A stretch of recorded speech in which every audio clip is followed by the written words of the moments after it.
오늘은 제가 주일 예배 시간에 처음으로 이렇게 목사 가운을 입고 진행합니다. 저는 목사만 거룩한 직분이라고 생각하지 않기 때문에 함께 예배드리는 모든 성도님들이 다 제사장이고 다 하나님 앞에 거룩한 사람들이기 때문에 제가 따로 설교할 때 이렇게 가운을 입지 않았는데요. 근데 성찬과 또 세례, 우리 교회에서 행하는 거룩한 예식을 생각하면서는 조금 생각이 더 성숙해지는 것 같습니다. 여러분, 예전에는 격식을 따지고 형식을 지키는 게 너무 과했습니다. 너무 지나치게 이제 형식, 격식 이런 거 따졌습니다. 지금은 그 반작용으로 격식과 형식을 너무 안 지키는 게 또 반대급부라고 생각합니다. 모든 것을 다 가볍게 하고 그냥 다 간소하게 하려고 하는 그런 분위기가 좀 많이 있죠. 제가 지난 그 휴가 기간 때 어느 교회를 가서 예배드릴까 하다가 미국 교회 중에 우리 PCA 교단에 좀 좋은 소문이 있는 교회 가서 예배드렸습니다. 그런데 뭐 다 좋았는데 목사님이 청바지 입고 나오시더라고요. 청바지 입고 그냥 흰 티 입고 이렇게 와서 설교하시고 그 모습을 보면서 이게 자유로운 건 좋지만 너무 우리가 많이 가는 게 아닌가 하는 생각이 들어서 적어도 우리 성찬식과 세례식을 조금 더 우리가 준비하는 마음으로 좀 갖춰 입고 좀 그런 마음으로 진행하면 좋겠다라는 생각으로 가운을 입었고요.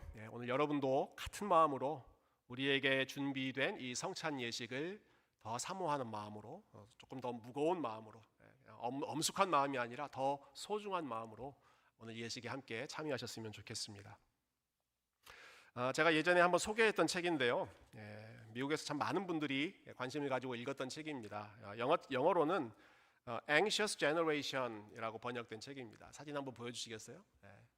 표지가 이렇게 되어 있습니다. 한국말로는 불안 세대라고 번역이 됐습니다. Anxious Generation. 불안한 세대, 지금 이 시대의 청소년들이 불안한 세대이다. 아마 이런 말씀은 이런 내용을 여러분 많이 들어보셨을 거예요. 이렇게 SNS, 소셜 미디어 이런 것들을 사용하게 되면서 우리 자녀들의 정신 건강이 안 좋아졌다. 이런 이야기 많이 들어보셨을 텐데요. 근데 흥미로운 내용이 있습니다. 이 책의 챕터 6에 보면 왜 소셜 미디어는 남자아이보다 여자아이에게 더 해로운가라는 챕터가 있습니다.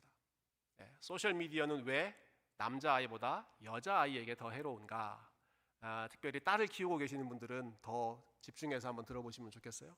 여러분, 소셜 미디어는 누구에게나 다 해롭습니다. 우리 청소년들에게 과하게 하면 다 해로운데 근데 여자아이들한테 더 특히 해롭다는 거예요. 왜 그런가? 남자아이하고 여자아이들이 사용하는 소셜미디어의 그 플랫폼이라고 할까요? 다릅니다. 남자아이들은 주로 유튜브를 보거나 온라인 게임을 합니다. 자기가 좋아하는 걸 하는 겁니다. 막 치고받고 하는 그런 게임을 많이 하죠. 여자아이들은 티네이저들은 뭘 하는가? 인스타그램, 페이스북, 스냅챗 이런 프로그램들을 이제 많이 사용하는데 이거는 다 다른 사람의 삶을 보는 것입니다. 내가 좋아하는 게임을 하는 게 아니라 다른 사람의 삶을 봐요. 인스타그램, 페이스북에 올라온 사진들, 또 스냅챗이라고 하는 프로그램을 통해서 사진을 찍고 또 필터링 해가지고 편집하고 아주 재밌게 또는 아주 멋있게 그렇게 보여주는 그러한 이미지에 우리 여자 학생들은 훨씬 더 많이 노출되어 있습니다. 이게 왜 문제인가? 여러분, 그렇게 많은 연예인들의 사진을 보고 자기 친구들 중에 아주 멋있게 또 다 잘 이렇게 단장하고 있는 그러한 모습들을 볼수록 우리 여자 아이들의 마음에 어떤 생각이 들까요? 어떤 생각이 들까요? 나는 불행하다라는 생각이 듭니다. 나는 못생겼다.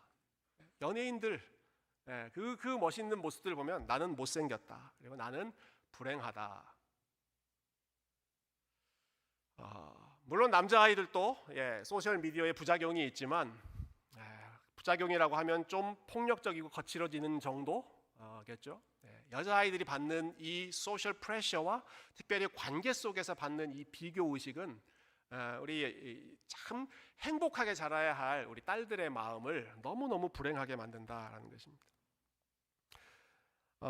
제가 이전에 말씀드렸죠. 여러분, 세상에서 가장 강력한 종교가 뭐라고 했습니까? 가장 강력한 종교, 불교입니까? 이슬람교입니까? 기독교입니까? 비교입니다. 더우실까봐 좀 썰렁하게 제가 했습니다. 제일 강력한 종교가 비교다.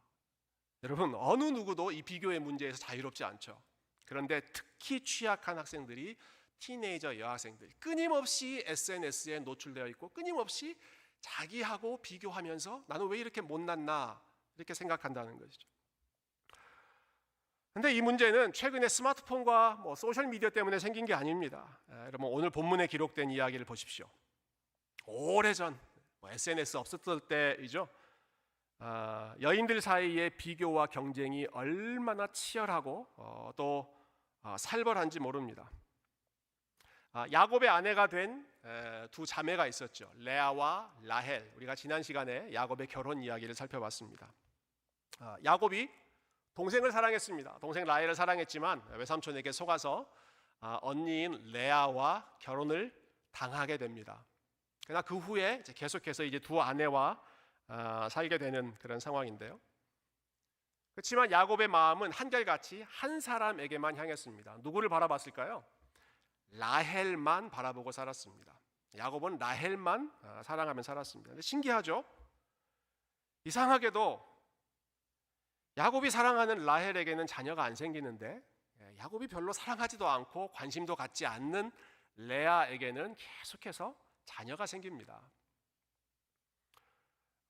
오늘 읽었던 본문의 앞부분 29장 뒤에 보면 레아가 4명의 아들을 낳았다. 그 4아들들의 이름 기록이 되어 있죠. 근데 그 기간 동안에 동생이었던 라헬은 한 명도 자녀가 없었습니다.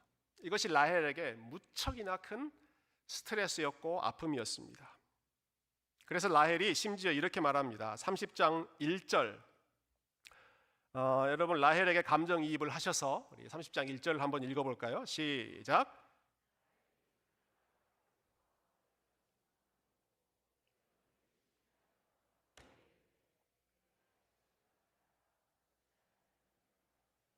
네, 그렇게 말하지 않았을 거예요.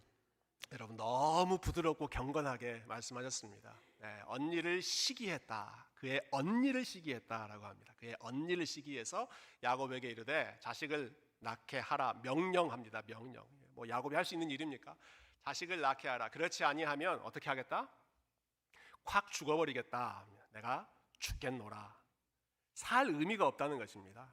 지금 라헬은 남편이 다 자기만 보고 있습니다. 자기만 보고 있어요. 그런데 죽고 싶다는 거예요. 히브리어 단어는 이게 현재형 동사인데 이미 나는 죽은 셈이다. 죽은 상황이다. 그렇게 이야기할 정도였습니다. 여러분, 예전에는 아마 언니였던 레아가 라헬을 질투하고 부러워했을 것입니다. 너무 예쁘고 아름답고 같이 있으면 모든 사람이 다 라헬만 바라봤잖아요. 근데 지금은 동생이 언니를 부러워합니다.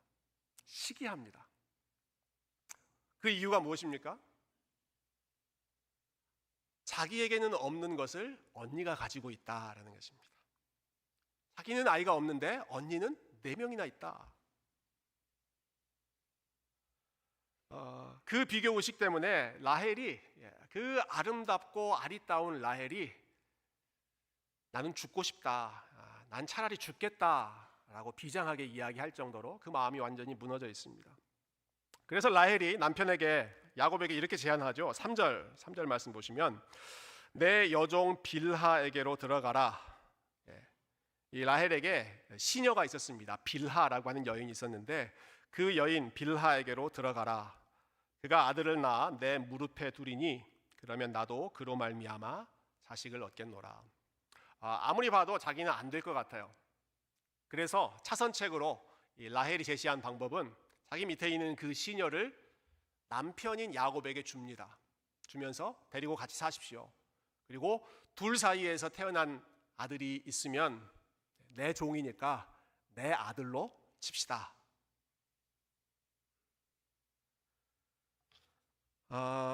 여러분, 라헬의 집착이 얼마나 무서운지 보십시오.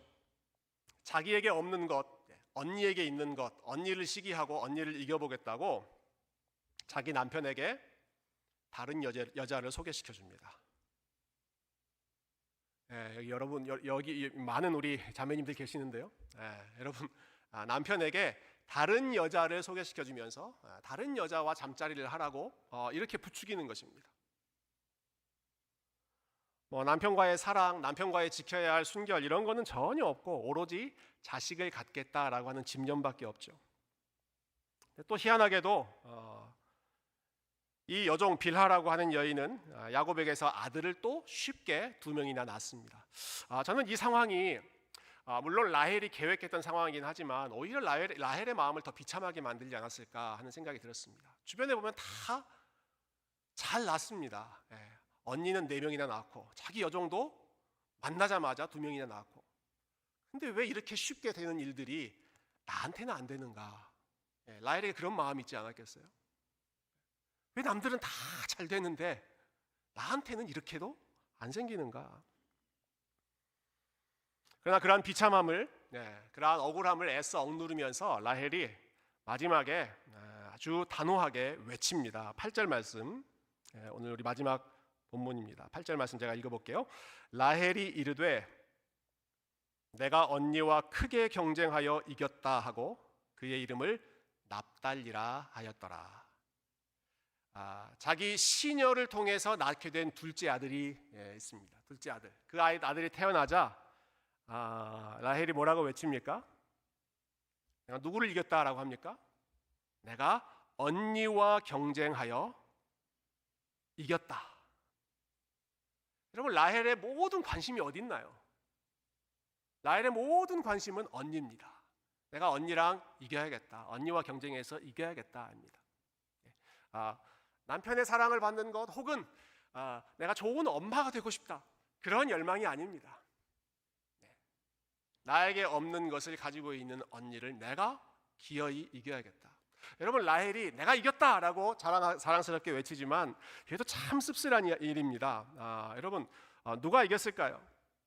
언니는 아들이 몇 명이에요? 4명입니다. 라헬은 몇 명이에요? 자기가 낳은 아들도 아닙니다. 자기 밑에 사람이 낳은 아들입니다. 2명 낳고 나서 자기 아들도 아닌데 내가 이겼다라고 외칩니다. 얼마나 아이러니하고 이렇게 외치면서 보여주고자 하는 그 라헬의 마음이 얼마나 참 씁쓸합니까? 그렇게 해서라도 라헬은 위안을 삼고 싶었던 거죠. 내가 그래도 언니보다 나아. 자, 이제 라헬이 그토록 부러워했던 언니 레아의 삶을 잠깐 들여다보면 좋겠습니다. 말씀드린 것처럼 레아에게는 이미 4명의 자녀가 있었습니다. 라헬은 그것이 너무너무 배 아팠습니다. 너무 부러웠죠. 여러분, 레아는 행복했을까요? 라헬이 그토록 시기하고 그토록 갖고자 하는 그 자녀를 4명이나 낳고 키우는 가운데 여러분, 레아는 라헬이 그렇게 부러워하고 있으니까 행복했을까요? 그렇지 않았습니다. 여러분, 레아에게도 여전히 채워지지 않는 갈망이 있었습니다. 레아의 마음도 공허했습니다. 레아가 아들들에게 붙여놓은 이름을 잠깐 보십시오. 아들을 하나 낳을 때마다 참 이 가족은 희한합니다. 아빠가 이름을 짓지 않고 엄마들이 다 이름을 짓습니다. 집안의 실세가 누군지를 잘 보여주는 한 장면인데, 레아가 이름을 붙입니다. 아들들 이름을 다 붙여요. 32절에 첫 번째 아들 이름이 나오죠. 레아가 임신하여 아들을 낳고 그 이름을 뭐라고 짓습니까? 르우벤, 첫째 아들입니다. 르우라고 하는 말은 보다라는 뜻입니다. 보다. 1차적으로는 하나님께서 내가 참 남편의 사랑받지 못하는 것을 봐주셨다 하는 그러한 감사의 마음이 있지만, 그런데 그 다음 마지막에 나오는 레아의 마음이 사실은 솔직한 마음입니다. 여호와께서 나의 괴로움을 돌보셨으니 이제는 내 남편이 나를 사랑하리로다. 내가 아들 낳았으니까 이제는 내 남편이 나를 봐줄 것이다. 보다. 남편이 나를 보겠지. 이제는 남편이 나를 보겠지. 둘째가 태어납니다. 33절입니다. 둘째 아들을 낳고는 이름을 시므온이라고 지었습니다. 시므온이라고 하는 단어의 뜻은 듣다입니다. 듣다. 루는 보다, 시므온은 듣다. 왜 그런 이름을 지었습니까? 여호와께서 내가 사랑받지 못함을 들으셨으므로 본인이 아직도 사랑받지 못하고 있다는 상황을 말하고 있죠. 그런데 내 부르짖음을 들으셔서 내가 둘째 아들을 주셨다. 들었다. 근데 여기에도 숨겨져 있는 의미는 내 남편이 나를 이제 좀 들어줬으면 좋겠다. 셋째 아들이 태어납니다. 34절. 그가 또 임신하여 아들을 낳고 이르되 내가 그에게 새 아들을 낳았으니 내 남편이 지금부터 나와 연합하리로다 하고 그의 이름을 레위라고 불렀습니다. 레위라는 이름은 연합입니다. 우리 레위 지파 여러분 잘 아시죠? 연합. 그런데 왜 그런 이름을 붙였습니까? 라헬의 마음 가운데 갈망이 있습니다. 무슨 갈망이에요? 이제는 내 남편이 지금부터는 나와 하나 됐으면 좋겠다. 나와 연합되리로다. 누가요? 내 남편이. 아들을 계속 낳았지만 레아의 관심사는 남편에게 있었습니다. 르우벤, 남편이 나를 봤으면 좋겠다. 시므온, 남편이 내 소리를 좀 들었으면 좋겠다. 레위, 남편이 나하고 좀 하나 됐으면 좋겠다. 나하고 연합됐으면 좋겠다. 여러분, 왜 이 아들을 낳으면서 이 레아라고 하는 여인이 계속해서 이런 이름을 붙이고 있을까요? 남편이 안 보니까, 남편이 안 들어주니까, 남편이 나하고 마음이 하나가 되지 않기 때문입니다. 야곱의 마음은 계속 라헬에게만 있고, 야곱의 눈은 라헬만 바라보고, 야곱의 귀는 라헬에게만 열려 있으니까 제발 나 좀 봐주시오. 내 말 좀 들어주시오. 나하고도 좀 하나 돼 주십시오. 그 마음을 아들에게 이름을 담는 겁니다.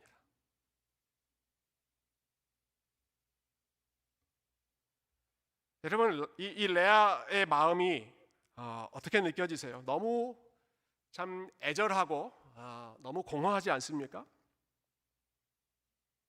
이 언니 레아는요, 동생을 보면 너무너무 부럽습니다. 동생 라헬을 보면 너무 부럽습니다. 자기에게 없는 남편의 사랑을 톡 차지하고 있습니다. 남편은 라헬만 바라봐요. 레아는 그게 속상해서 죽겠어요. 반대로 라헬은 언니를 보면 부러워 죽습니다. 왜 그래요? 자기에게 없는 아들을 4명이나 가지고 있으니까. 여러분, 두 사람 다 자기에게는 없고 상대가 가지고 있는 것만 바라보면서 내 삶은 불행하다, 내 삶은 비참하다라고 생각했습니다. 반대로 생각했다면 어떨까요? 여러분, 레아가 이렇게 생각했다면 어떨까요? 비록 내 남편이 나를 잘 사랑해주지 않고 나에게는 남편의 사랑이 없지만 그래도 하나님께서 나를 불쌍히 여기셔서 나에게는 이렇게 귀한 자녀들을 주셨다. 나는 자녀의 복을 받았다. 여러분, 레아가 그것을 감사했으면 어떨까요? 라헬이 이렇게 말했다면 어떨까요? 나에게는 비록 자녀는 없지만 내 남편은 오직 나만 바라보고 나를 위해서 모든 것을 하고 나를 위해서 죽을 정도로 사랑한다. 여러분, 그렇게 생각하고 살았다면 이 두 여인의 삶이 어땠겠습니까? 이런 마음이 잘 안 생기죠. 이런 마음이 참 마음 먹기가 어렵습니다. 여러분, 우리는 다른 사람에게는 없지만 나에게 있는 것으로 감사하고 즐거워하기보다는 나에게는 없는데 다른 사람이 가지고 있는 것 때문에 배 아프고 속이 뒤집히고 불평하고 원망합니다. 나에게 많은 것이 있어도 하나님께서 나에게 참 좋은 것을 주셨음에도 불구하고 하나님이 주신 그것을 바라보지 않고 하나님이 주시지 않은 다른 것, 남이 가지고 있는 그러한 것에 마음을 빼앗겨서 감사도 없이 행복도 없이 즐거움도 없이 불평과 원망으로 가득한 그런 삶을 살아가지 않습니까? 여러분, 레아와 라헬이 보여주고 있는 이 모습이 사실은 모든 사람이 가지고 있는, 오늘 본문에서는 남편에 국한되어 있고 또 자녀에 국한되어 있지만 모든 사람이 간절히 가지고자 하는 그런 갈망하는 것들, 나에게는 없는데 다른 사람이 가지고 있는 것, 더 크게 보이는 것, 그것 때문에 모두 다 몸살을 앓으면서 살아가죠. 우리의 이런 병든 마음이 어떻게 치료될 수 있습니까? 이렇게 참 병들어 있는 이 마음이 어떻게 치료될 수 있을까? 내가 경쟁 상대로 생각하는 그 사람보다 내가 더 많이 가지고 더 높은 위치에 가면 그런 마음이 자유로워질까? 그렇지 않습니다.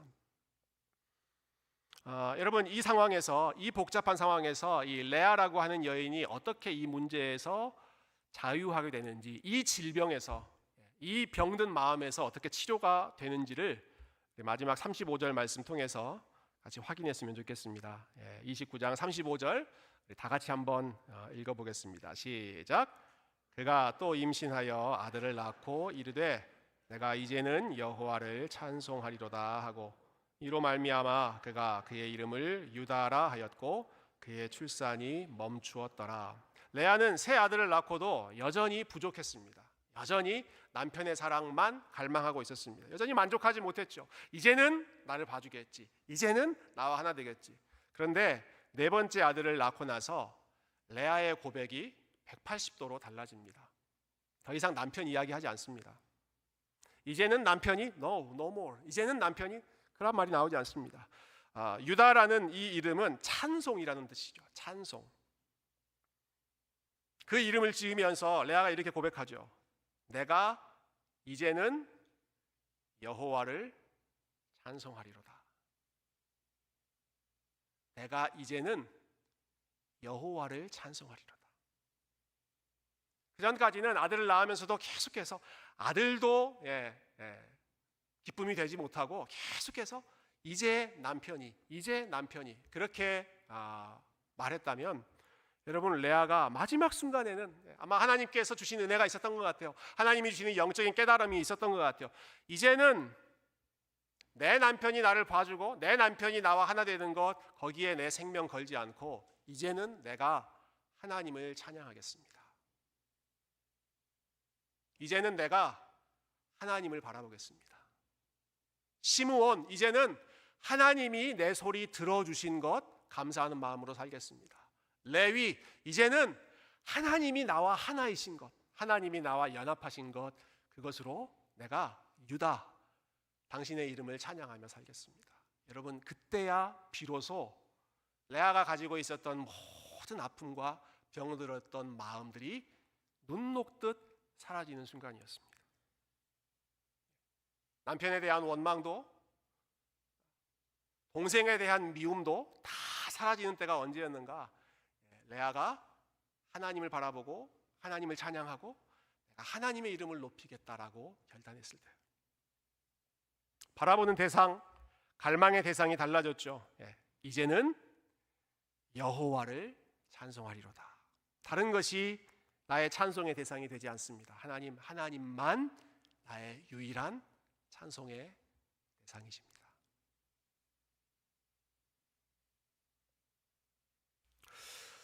여러분, 이 레아의 눈과 레아의 고백이 저와 여러분의 눈이요, 저와 여러분의 고백이 되기를 주님의 이름으로 축원드립니다. 우리가 바라보는 그 어떤 것, 가족이건 아니면 커리어건 돈이건 성공이건 그것이 아니라 하나님을 바라보고 나는 하나님을 찬송하겠습니다. 얼마 전에 이 월드컵이 끝났죠. 월드컵 폐막식 때, 결승전 때 전반 후반 사이에 해프타임 쇼가 있었습니다. 굉장히 참 유명한 가수들이 와서 노래를 불렀습니다. 처음에는 마돈나, 아직까지도 그렇게 춤을 추면서 노래하시더라고요. 할머니신데 언제적 마돈나입니까, 여러분? 마돈나가 뭐 이렇게 막 무대를 휘젓고 다니시더라고요. 굉장히 선정적인 퍼포먼스를 했습니다. 그 다음에는 우리 한국이 자랑하는 BTS. 참 이 한국의 국위가 얼마나 선양됐는지 모릅니다. BTS가 멋있는 공연을 했습니다. 그리고 나서 BTS 직후에 2분 동안 노래한 가수가 저스틴 비버라고 하는 가수입니다. 저스틴 비버가 기타 한 대만 들고 노래를 부르기 시작합니다. 마돈나, BTS로 그냥 막 시끌벅적했던 그 온 스테디움이 저스틴 비버의 기타 하나로 조용해집니다. 저스틴 비버가 불렀던 노래가 Everything Hallelujah입니다. Everything Hallelujah. Everything Hallelujah. 여러분, 월드컵 해프타임 쇼에 10만 명 가까운 그 관객들 앞에서, 그리고 전 세계 시청자들 앞에서 저스틴 비버가 아주 담담하게 Everything 할렐루야를 외칩니다. 그 노래 가사는 이렇습니다. 일상에서 일어나는 일들을 아주 담담하게 이야기하던 노래합니다. 뭐 아침에 해가 뜬다, 베이비가 크롤링 기어다닌다, 또 바깥을 산책한다. 이러한 그 일상의 소중함, 이러한 소중한 순간을 I could write a song, 나는 노래로 만들고 싶은데, 근데 나의 words, 내 단어가 이 모든 것을 제대로 표현할 수 없어서 So I will sing hallelujah. 그래서 나는 할렐루야를 부릅니다. 그리고 나서 Everything 할렐루야를 외칩니다. 이 공연은 딱 2분짜리 공연입니다. 2분짜리. 2분 동안 이 가수가 할렐루야라고 하는 단어를 몇 번 불렀는가 제가 다시 들으면서 세봤어요. 17번을 부릅니다. Everything hallelujah, everything hallelujah. 총 17번. Everything hallelujah. 모든 것으로 인하여 나는 하나님을 찬양하겠습니다. 여러분, 그 모습 보면서 하나님이 어떤 마음이셨을까요? 하나님이 어떤 마음이셨을까요? 여러분, 레아가 마침내 입을 열어서 했던 그 고백이 Everything Hallelujah입니다. Everything Hallelujah. 하나님, 이제는 내가 여호와를 찬양하겠습니다. 그 전까지는 계속해서 남편에 대해서, 동생에 대해서만 계속해서 바라보고 생각하고 관심의 촉각을 기울이고 그렇게 아둥바둥 살았던 그 레아의 입에서 하나님, 이제는 Everything Hallelujah. 유다, 나는 하나님만 찬양하겠습니다. 여러분, 이 고백이 흘러나왔을 때 우리 하나님께서 얼마나 기뻐하시고 즐거워하셨겠습니까? 여러분, 그것이 우리를 모든 병든 마음으로부터 자유케 해주고 우리를 정말로 복음 안에서, 진리 안에서 자유케 해주는 믿음의 능력이고 찬양의 능력인 줄로 믿습니다. 레아가 가지고 있는 갈망은 남편이 자기를 쳐다봐 준다고 해서 해결되지 않습니다. 라헬이 가지고 있던 갈망은 아들을 낳는다고 해결되지 않습니다. 물론 순간 어느 정도 기간 동안에는 그것이 자기의 마음을 기쁘게 해주겠죠. 그러나 모든 인간은 하나님의 형상으로, 하나님을 닮은 존재로 하나님이 채워주셔야만 진정으로 만족할 수 있는 그러한 존재로 하나님이 창조하셨기 때문에 우리가 하나님을 예배하고 Everything 할렐루야, 하나님을 찬양하지 않는 한 우리의 마음속에는 끊임없이 갈망과 갈증으로 허덕일 수밖에 없습니다. 오늘 저와 여러분이 성찬식에 함께 참여합니다. 성찬식은 우리가 얼마나 갈증을 느끼며 살고 얼마나 배고픔을 느끼며 사는지 아셨던 우리 예수님께서 너희들 이것으로 너희들의 목마름을 해결하고 너희들 이것으로 배고픔을 해결해라. 우리의 연약함을 아시는 주님께서 오래전에 준비해 주신 거룩한 예식입니다. 요한복음 4장에 보면 예수님께서 우물가의 여인, 사마리아 여인을 만나시죠. 이 여인도 참 불행한 여인이지 않았습니까? 그런데 이 사마리아 여인을 만났던 그 우물이 야곱의 우물이었습니다. 참 신기하죠? 야곱의 우물에서 사마리아 여인을 만납니다. 이 여인은 야곱의 우물에 매일같이 물을 기르러 왔다 갔다 하는 여인이었습니다. 이 여인은 야곱을 굉장히 대단하게 생각했습니다. 그래서 예수님께 이렇게 묻습니다.